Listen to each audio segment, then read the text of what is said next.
In terms of fitness related videos on this channel, so far I've only posted two, and both of them are pull-ups. So how many pull-ups could I do in 2021 and how many in 2020? Well, my usual workout includes a lot more than that. It's a full body 80-minute workout that includes strength training, but also a variety of other movements aimed at optimizing not just strength, but mobility, balance, flexibility, and so on. So in today's video, I'm just going to focus on the strength training portion of that. So let's get into it.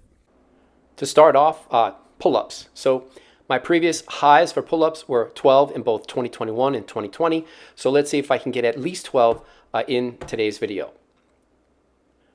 So I apologize for the camera angle. I wanted to be able to get the camera angle so that you can see chin above the bar, but my legs are crossed, so my feet don't touch the ground at any point during the pull-ups.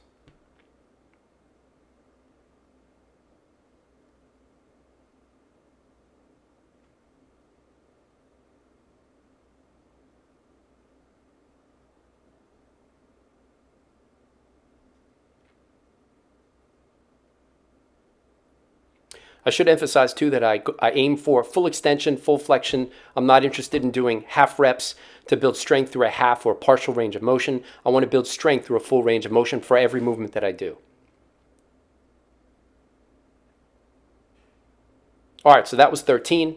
And then I do a one pull-up with an inside grip because it's easier to do than the pronated grip.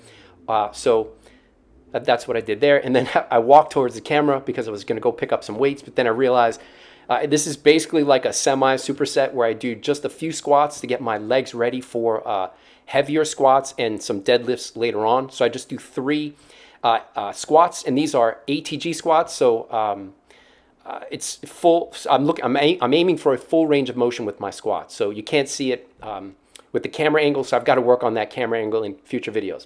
So then I do a few more pull-ups, really try to burn it out. I go for 3 with the palms forward pronated grip, and then I'll do another inside grip.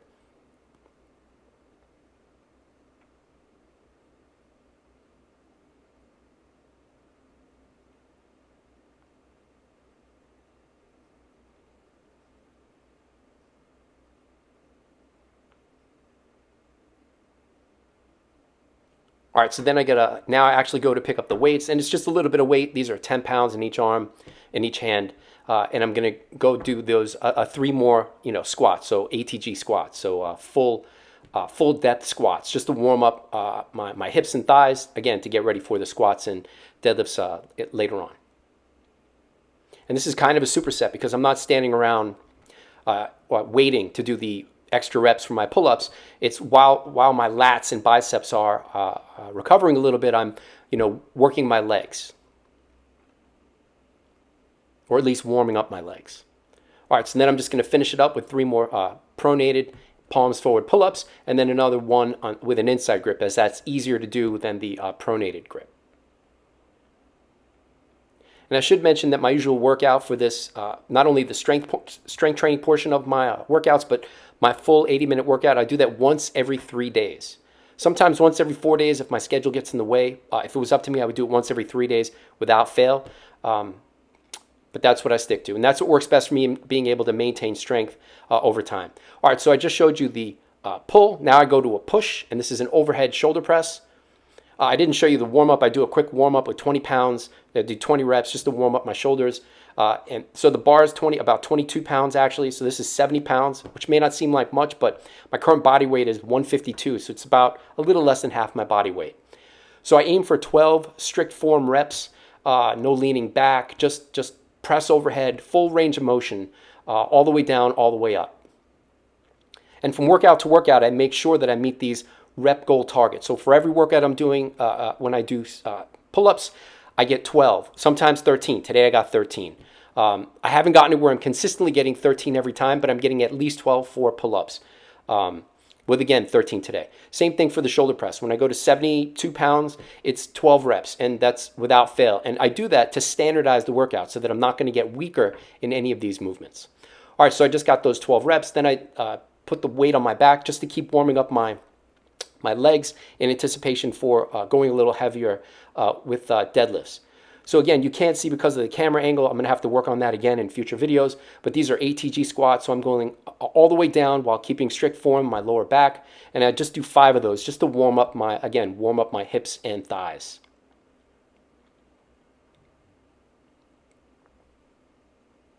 Yeah, and then I turn because I'm not sure about the camera angle because I'm not used to filming my workouts.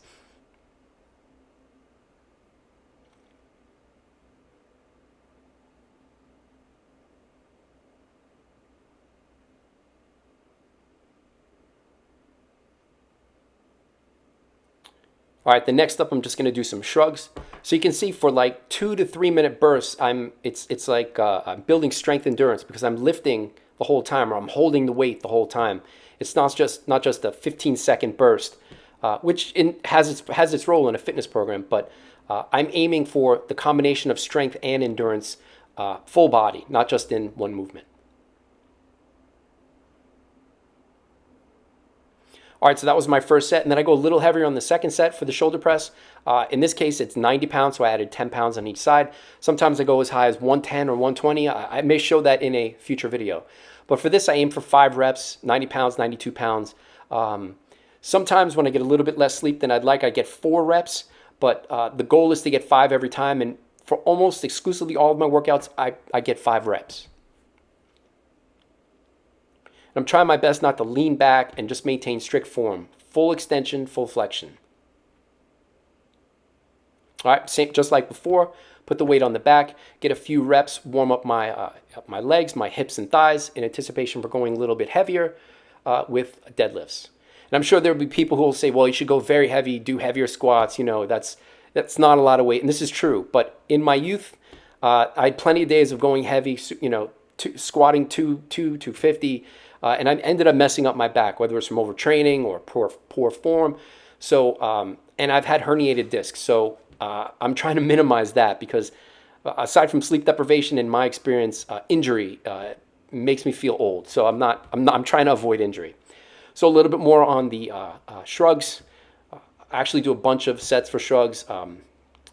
Try not to lose muscle mass in my traps, which is very easy if I'm not doing shrugs. All right, so then I go to the trap bar to start doing some deadlifts. And this is just 45 pounds. And if you notice, I'm holding the bar upside down. Most people hold it with the grips a little bit higher. And I do that so that I can get a little more range of motion.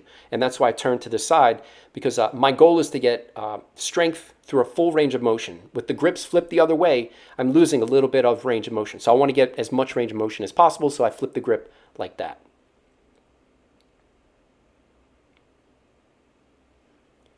And then add a little bit of weight. This is still technically like a warm-up. 95 pounds on the bar right now. Nothing too crazy.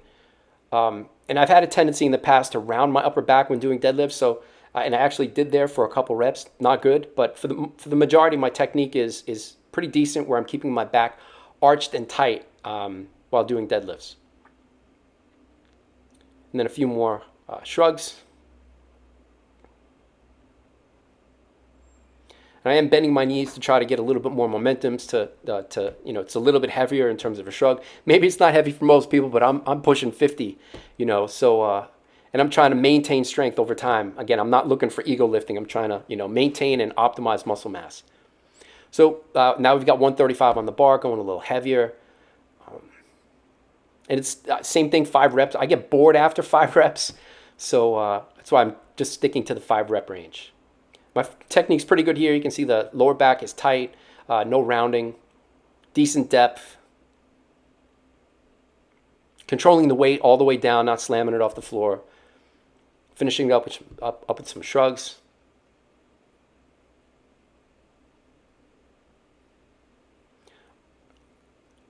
All right, and then for the last set, I just put another 10 pound on each side. So this is 155. It's not close to my, you know, my 1 rep max, but again, I'm trying to find that balance between minimizing my injury risk and leading to a flare up of the herniated disc in my back, and optimizing strength, you know. So I could probably go heavier. I've gone heavier, 175, but to be totally honest, I'm a little bit scared to go heavier than that considering my lower back injury history.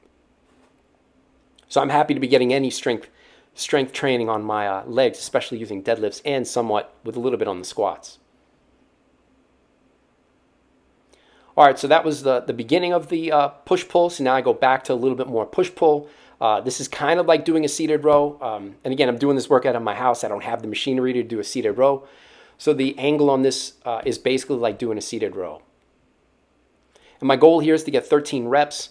And once I get to a rep target, again, I stick to that going forward. And then the goal is to keep increasing reps over time. So if I'm doing 13 reps in this movement and then a year from now I'm doing 14, I'm okay with that because aging, I'm supposed to decrease reps, whether because of less strength or, just choosing to move less. So I'm trying to stick to a rep range and not go lower. All right, so then I go to push-ups off a ball, and the angle is pretty bad here. You can't see that my toes are pointed on the ball, but in the next set I figured out a better angle, so that should be good. And again, I'm looking for full range of motion, strength through a full range of motion. That's the goal here. And I'm up to 23 reps in this movement now. When I first started this, maybe 2 years ago, this movement, I was doing less, maybe 17 on the first set. So I've improved my strength in this movement over time. It hasn't decreased.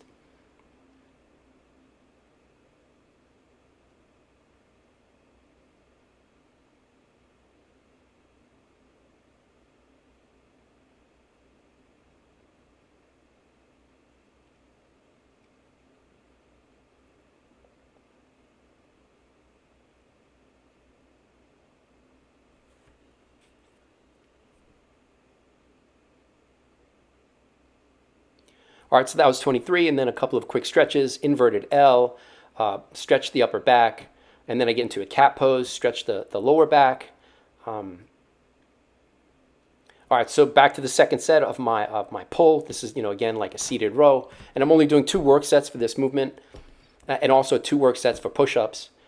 Because again, in an 80-minute workout, there's only so much time to get everything in, and there are other movements that I didn't show in this video, a lot of other movements. Most of it being warm-ups and so I cut that out. But other movements, like side bends and hamstring, lower back stretches. But at some point, I'll probably put all that in a full uncut video.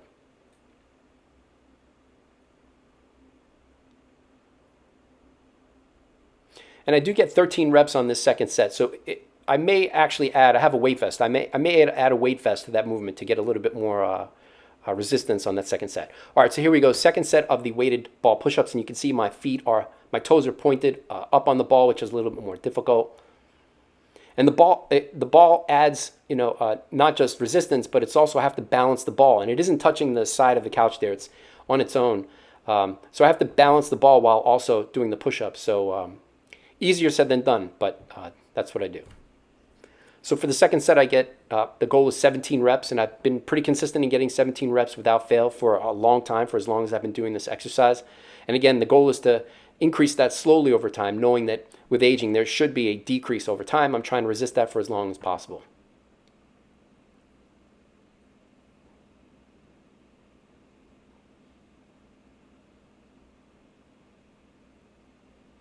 All right, so then last but not least, this is from the Knees Over Toes YouTube channel. And this is an exercise aimed at building strength, like basically strength of the knees and ankles. And it looks weird, but it's great for my knees and ankles. And then to give my quads, knees, and ankles a rest, I do a hamstring stretch. Since it's such a quad dominant movement, that doing basically a superset with the hamstring stretch, which is what I'm doing there, is giving my quads that momentary break. So then I warm up my knees for a few reps, and then you can see I go to a reverse Nordic, and I've got a long way to go to get all the way to the floor, going backwards with that, but that's where I am with it for now.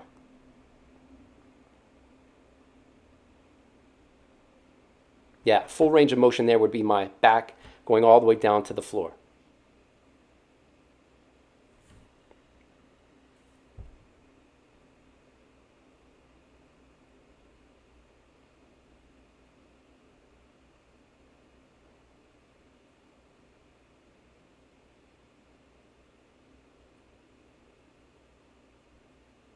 And I do 15 of these, but I'm somewhere in the 12 to 15 range, depending on how my knees feel on that day. My knees are generally very good, but I'm hoping to keep them that way for as many years as I physically can.